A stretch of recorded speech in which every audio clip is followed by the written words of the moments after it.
Let's review Senator Armstrong's plan. Become secret head of the world's most powerful private military corporation. Do some evil PMC things for a while, like destabilize war-torn African countries and monopolize urban security.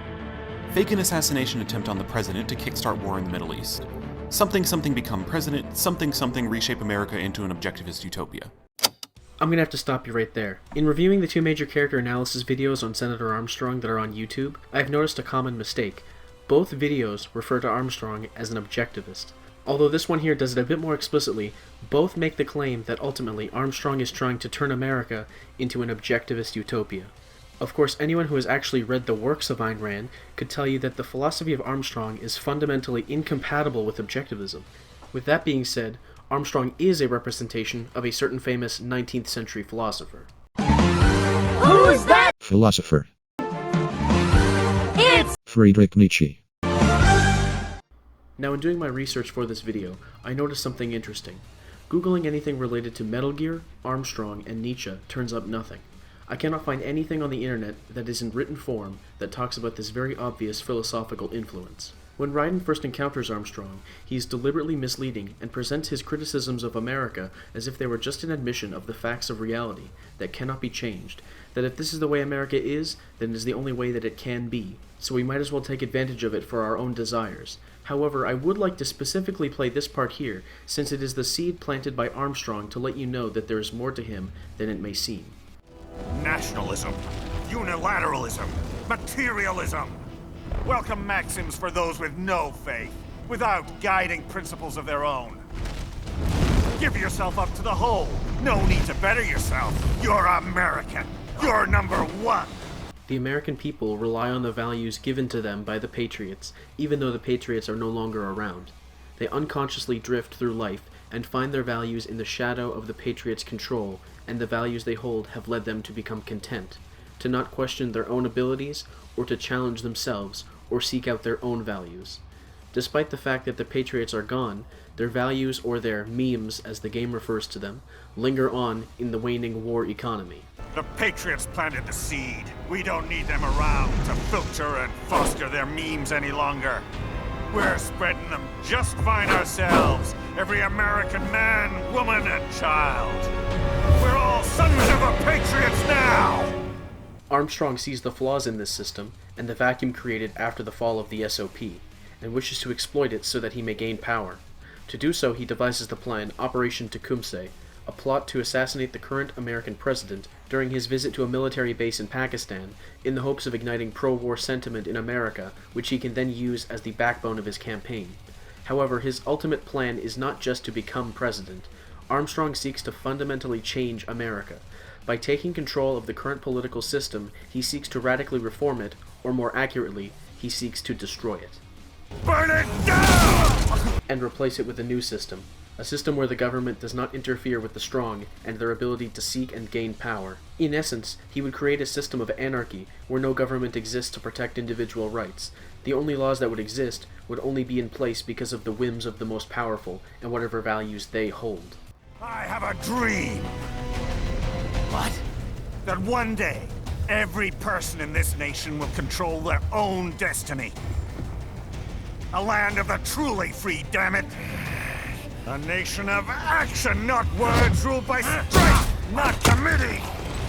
Where the law changes to suit the individual, not the other way around.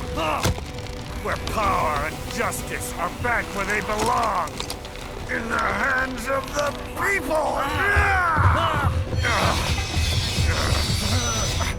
Under such a system, since might makes right, and there are no objective laws or respect for individual rights, it falls to each man to choose his own values and to fight his own wars in the name of said values.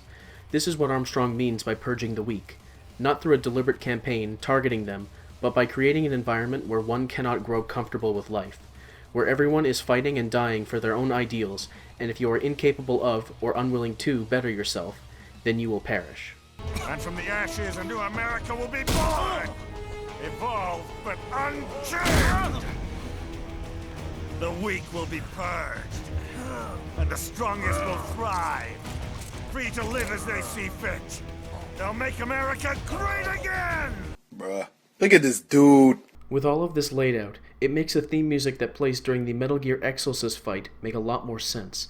Unlike the other boss themes throughout the game, which give the player insight into the reasons each of these characters are fighting, it is actually Armstrong's passionate denunciation of what the current system has done to the soul of the American people. The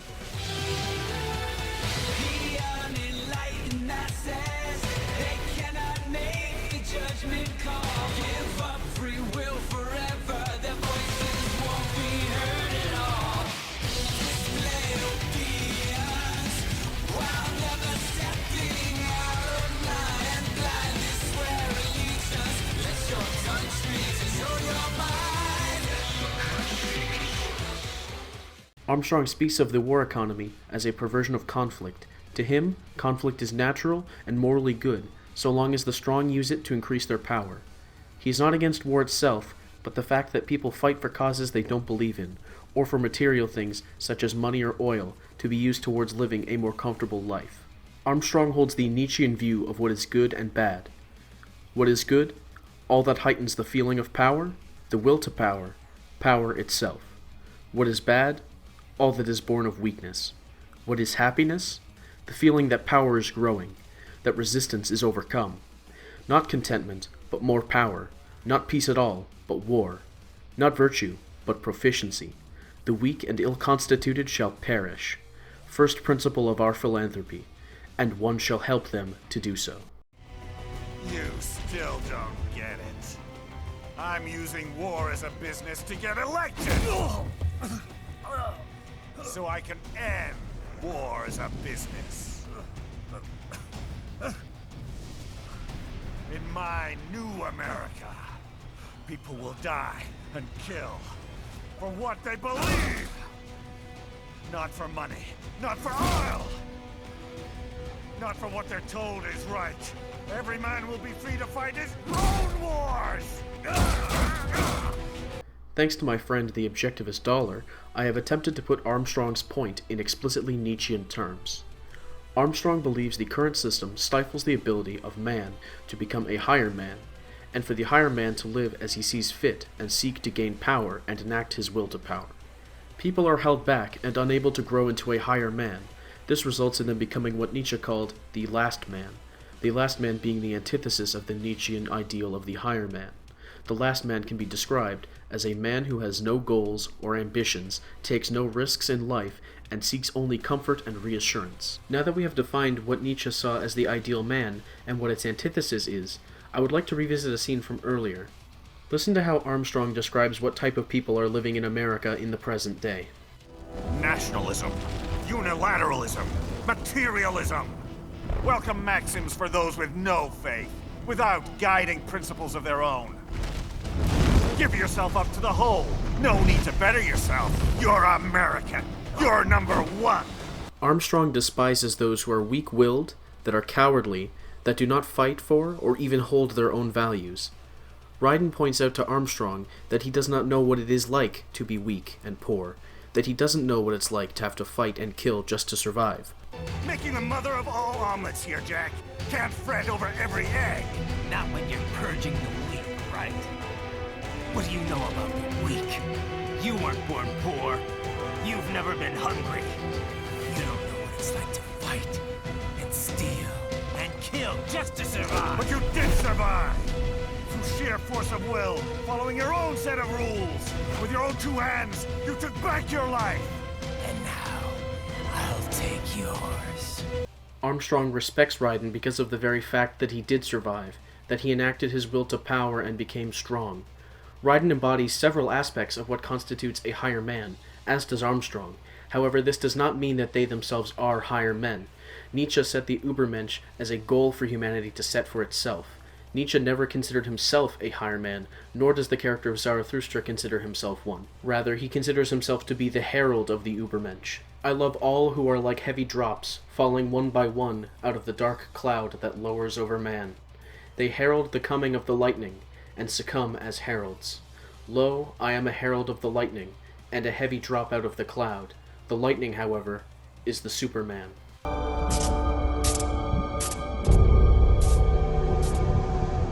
I am lightning. The rain transformed. Nietzsche made the point that God is dead, and we killed him.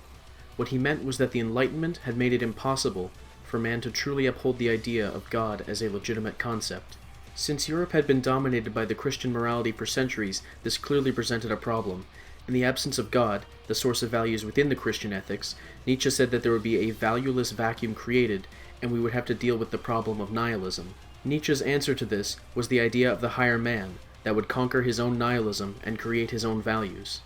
In the Metal Gear universe, the Patriots manipulated world governments and later on were manipulating the culture itself to the point where they themselves became the culture and morality of the age. We are formless. We are the very discipline and morality that Americans invoke so often. They were the creators of all values held in common by the people within Metal Gear. The Patriot AI were in essence the gods of the modern world, selectively censoring information so that the world would be made to follow its will. By the time of Metal Gear Rising, God had been dead for 4 years, with Zero and the rest of the founding members dead and the AI destroyed. The world has still not moved on from these values instilled in them by the Patriots. They have lost that which gave them value, and now there is a vacuum in its place. Armstrong comes along and presents his view of existence and of what man ought to be as a solution to this vacuum. Sound familiar? Now, whether or not this connection between Armstrong and this integral part of the framework of Nietzsche's view of the ideal man is intentional or not, and I lean heavily towards the intentional camp, it doesn't answer an important question raised earlier in this video. If one is to accept the premise that Armstrong is influenced by Nietzsche, this doesn't necessarily rule out that he isn't also influenced by Ayn Rand. So the question now is, what is the philosophy of Ayn Rand? My philosophy, in essence, is the concept of man as a heroic being, with his own happiness as the moral purpose of his life, with productive achievement as his noblest activity, and reason as his only absolute. Since this is a video about what Senator Armstrong's philosophy is, I think it would not be entirely appropriate to dive deep into the Objectivist philosophy, a philosophy which takes years to properly understand and integrate that has materials spanning many works. With this in mind, I will simply quote Ayn Rand herself. My philosophy, Objectivism, holds that reality exists as an objective absolute. Facts are facts, independent of man's feelings, wishes, hopes, or fears. Reason, the faculty which identifies and integrates the material provided by man's senses, is man's only means of perceiving reality, his only source of knowledge, his only guide to action, and his basic means of survival. Man, every man, is an end in himself, not the means to the ends of others. He must exist for his own sake, neither sacrificing himself to others, nor sacrificing others to himself. The pursuit of his own rational self-interest and of his own happiness is the highest moral purpose of his life. The ideal political economic system is laissez-faire capitalism. It is a system where men deal with one another not as victims and executioners, nor as masters and slaves, but as traders, by free, voluntary exchange to mutual benefit. It is a system where no man may obtain any value from others by resorting to physical force, and no man may initiate the use of physical force against others. The government acts only as a policeman that protects man's rights. It uses physical force only in retaliation and only against those who initiate its use, such as criminals or foreign invaders. In a system of full capitalism, there would be, but historically has not yet been, a complete separation of state and economics, in the same way and for the same reason as the separation of church and state. None of what Ayn Rand said is compatible with the idea that might makes right, or that the ends justify the means, or that in any way one's own whims are to be elevated and forced onto others.